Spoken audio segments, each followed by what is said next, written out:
long enough in the leaves, you'll discover stuff that point right back to God, that tells you be thankful. If you can smell, you're able to smell stuff. You smell what the rock is. If you can smell bacon and sausage and eggs, smell sweet potatoes and cinnamon and nutmeg, you ought to be thankful. Not just said, we don't eat. All right. But being thankful. Saying, Lord, you didn't have to do this, but I'm grateful. You didn't have to bring me this far, but I'm grateful. Sister Mary, I don't know too many people who are challenged in their sight, who don't have full sight. My mother-in-law is one of those people. But I've never met a more gracious person in my life. That's right. She will call, and I don't know how she does it. Look, I don't know how she does it. My mother-in-law, she will put the phone up. I don't know if she is able to put it up real close to her face, and she'll punch out the numbers, and she remembers them by number, by in her head or in her heart.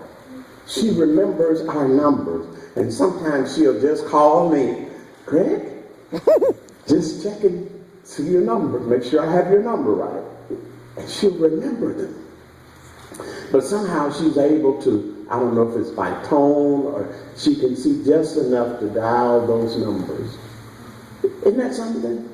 One of the most gracious people I've ever met in my life. Brother Regis, she called not long ago, and she got the recording. My mother-in-law just said, the message is love. So you know Janice, the other Janice, you know that's her. That's right. Sister Mary, who was with us and has been with us for a while now, thank God, about a little over a year. She's been coming to Tribe Judah, but she's always smiling. You talk to her, you never hear her. Now, I don't know, she might complain at home, but I never hear her complaining. I never hear her use a cross word to anybody. Amen. I don't know. But Willie, Mara, she might fool me. But I believe that she is what she represents. That's right. And what I'm saying by that is that no matter what things are like in your life, learn to be thankful. Yes. Thankfulness creates room for God to bless you more.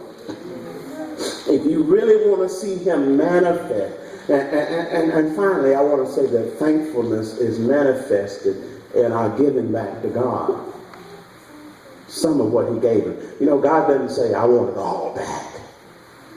He wouldn't be good if he wanted it all back. Amen? If he asked for it all, trust me, it's a test.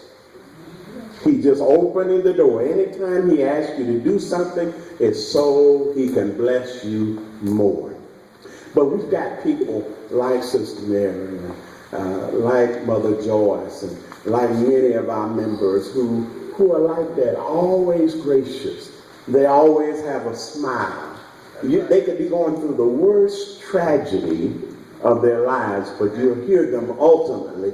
You listen to them long enough and the conversation will go right back to God. But I thank God. My germs are aching. Mother Nelson, but I thank God. Mother Nelson, not long ago, she was in a crisis with her sight. You remember that? And she wasn't able to be with us for a while, and we were afraid, and the doctors were afraid that she might lose her sight permanently. Oh, but God. Won't he make a way? He'll fix it. When we don't think we can make it, I challenge you to give God thanks. I've got it. I don't have nothing in the refrigerator, but I'm going to thank you. And listen.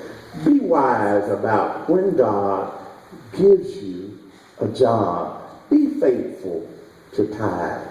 That's our greatest expression of thanksgiving, is in our sharing back with what he gave us.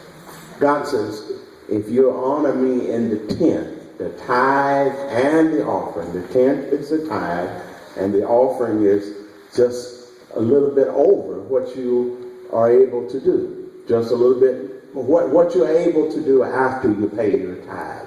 It's just a little bit, I know, bills, we all have them. And guess what, we live in this world, we don't have them. It should be our challenge, listen, to be debt-free, to not have any debt, have all of them paid off. That should be our goal.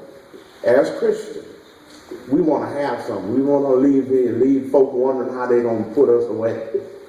You know, that's sad, isn't it? It happens, but we don't want our children, our grandchildren, our family, they have enough grief. Isn't that right?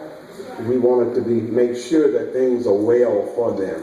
And the Bible says that a wise man will leave for his children and his children's children.